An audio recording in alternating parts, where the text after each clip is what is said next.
तो ये थोड़ी सी बड़ी अलग टाइप की टर्म है, इसके लिए आपको समझने में थोड़ा सा टाइम भी लगेगा, पर फॉर ए टाइम बिंग जिससे कि आपको बस पता हो कि हाँ भाई ऐसी कोई टर्म होती है, इसके लिए अपन इसको डिस्कस कर रहे हैं।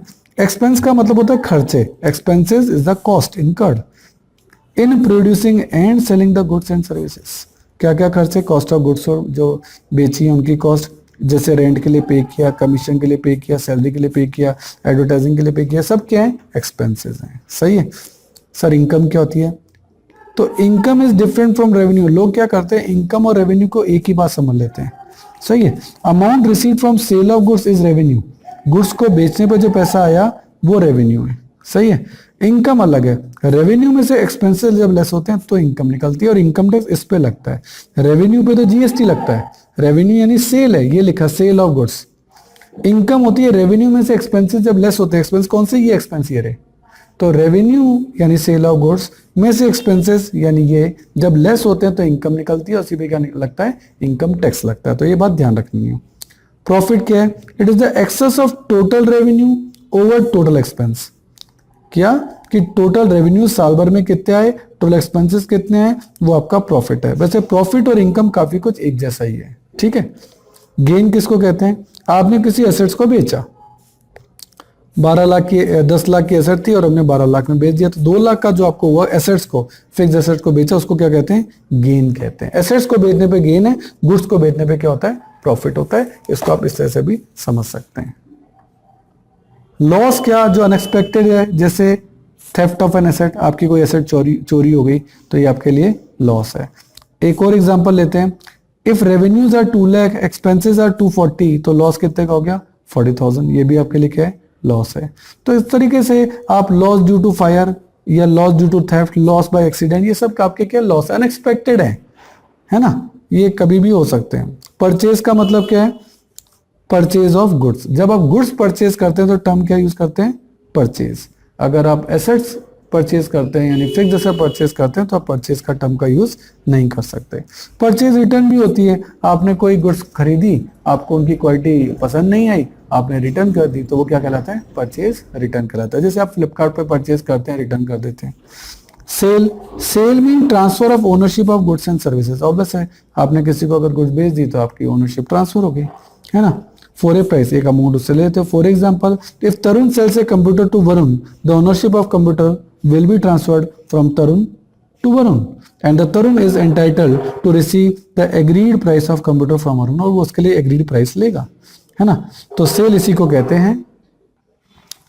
आगे लिखा है the term sale is never use for sale of asset. Asset के लिए आप कभी सेल नहीं कह सकते। For example, if a cloth dealer sell cloth, it will be termed as sale, but if the same cloth dealer sold some furniture और typewriter, it will not be termed as sale. उसको sale नहीं मान सकता क्योंकि वो उसकी goods नहीं है। एक्चुअली गुड्स को बेचना ही सेल है और गुड्स को खरीदना ही परचेज है। ये दोनों टर्म जो है गुड्स से रिलेटेड है, ये बात ध्यान रखना।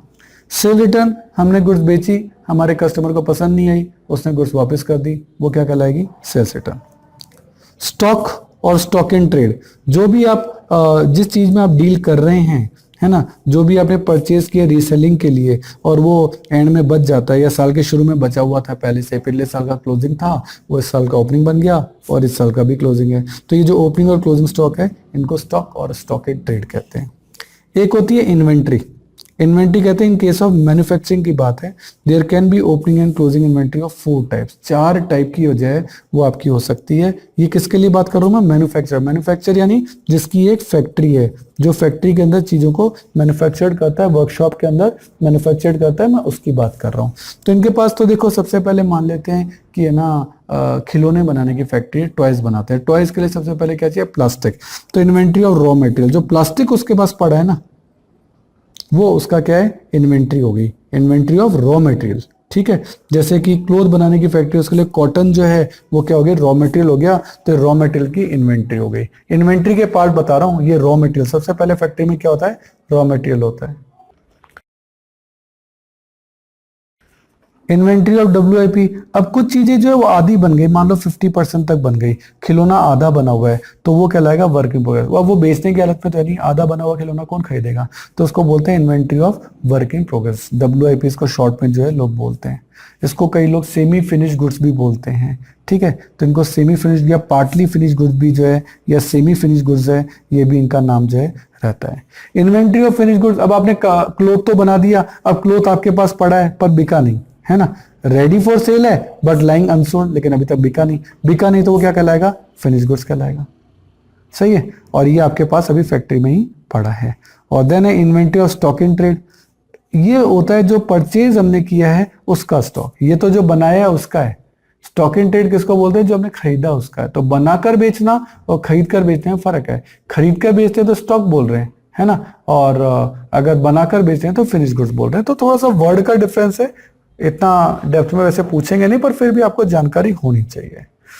ट्रेड रिसीवेबल, ट्रेड रिसीवेबल का मतलब है वो पर्सन जिनसे हमें पैसा लेना है, हमें पैसा रिसीव करना है, जहां से पैसे हमको रिसीव होंगे, ये दो पर्सन होते हैं। तो डेटर, डेटर वो जिनको कि हमने क्रेडिट पे माल बेचा है, और एक होता है बिल रिसीवेबल, हमने उन पर बिल लिख दिया और वो 2-3 महीने बाद हमें पैसे देंगे। तो जिनसे भी पैसे लेने हैं वो आपके कहलाते हैं ट्रेड रिसीवेबल्स। याद कर लो, debtors, it is not debtor, it is debtor, यहाँ बी साइलेंट होता है, और ये है बिल रिसीवेबल।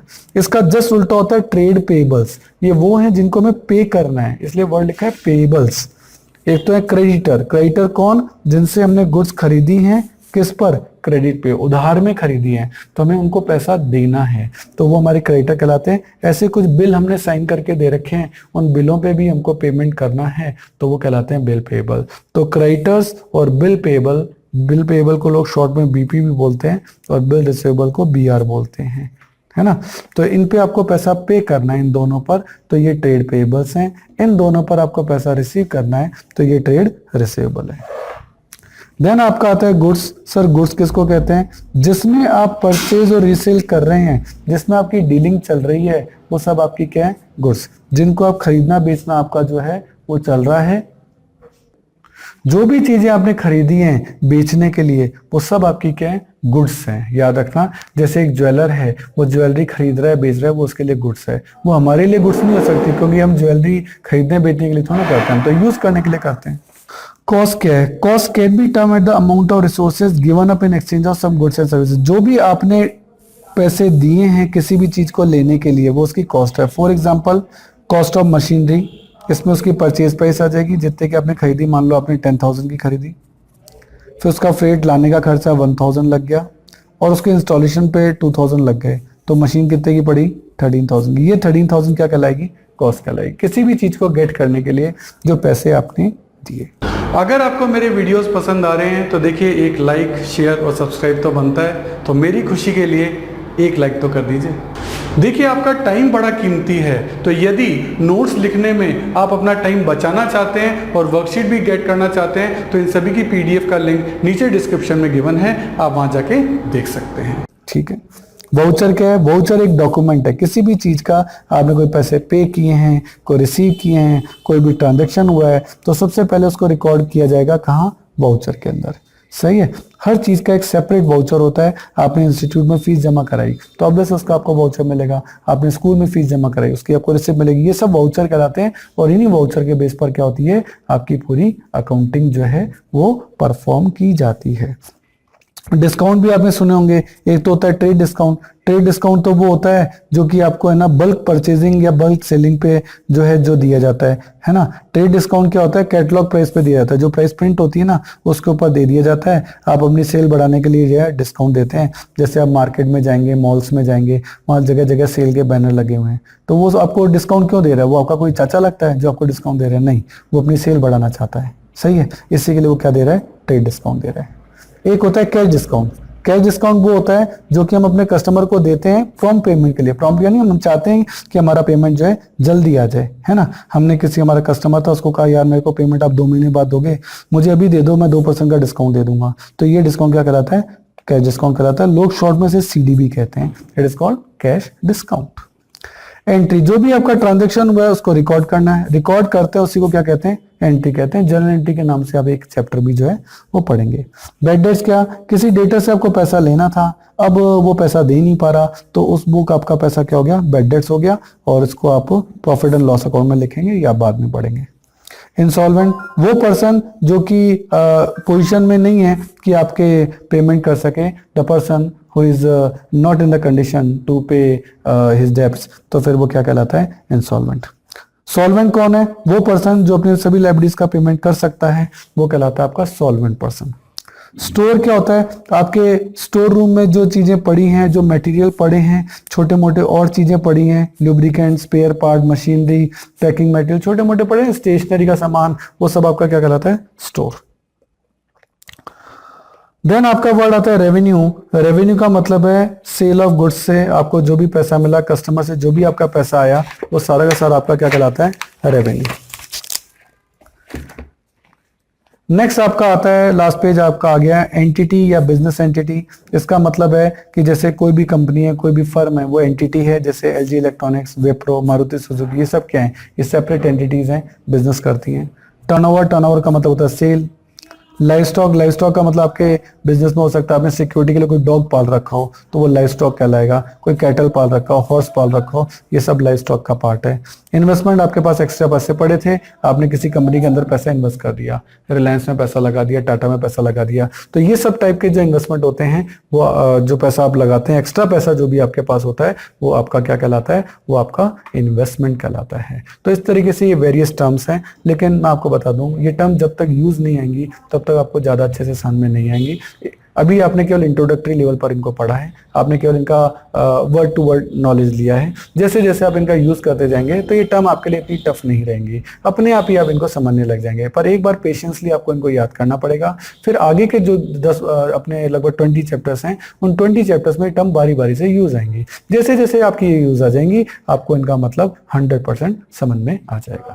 देखिए स्टूडेंट, जितने भी वीडियो हमने बनाए हैं, उनके जितने भी क्वेश्चन मैं वीडियोस में करा रहा हूं, उनका लिंक आपको डिस्क्रिप्शन में दे रखा है। आप वहां से उस लिंक को डाउनलोड कर सकते हैं, उसका प्रिंट आउट निकाल सकते हैं। उसके बाद वो क्वेश्चन पेपर आप अपने सामने रखिए और देन आप वीडियो देखिए। उससे आपको फायदा ये होगा कि क्वेश्चन आपके सामने रहेगा।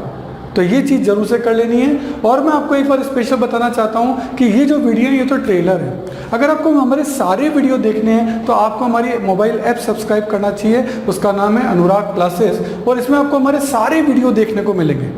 क्यों, देखो यूट्यूब तो ट्रेलर है, यहाँ सारे वीडियो नहीं होते। अगर आपको सारे वीडियो देखने हैं तो आपको हमारी मोबाइल ऐप सब्सक्राइब करनी पड़ेगी। उसमें आपको सारे वीडियोज़ मिलेंगे, उसमें आपको नोट्स मिलेंगे, प्रिंटेड नोट्स भी होंगे, हैंड रिटन नोट्स भी होंगे, मतलब आप हर तरीके के नोट्स वहाँ ले सकते हो। उसमें भी उसकी जो मेंबरशिप है वो प्रीमियम भी है और स्टैंडर्ड भी है, जो भी आप लेना चाहें। और आपको वहाँ अदर बुक्स के इंपॉर्टेंट पिक्स, अच्छे डायग्राम, अच्छे क्वेश्चन, अच्छे पैराग्राफ, वो भी आपको जो है इस ऐप के अंदर मिलेंगे। और इसके अलावा बहुत ही इंपॉर्टेंट पॉइंट, MCQ टेस्ट।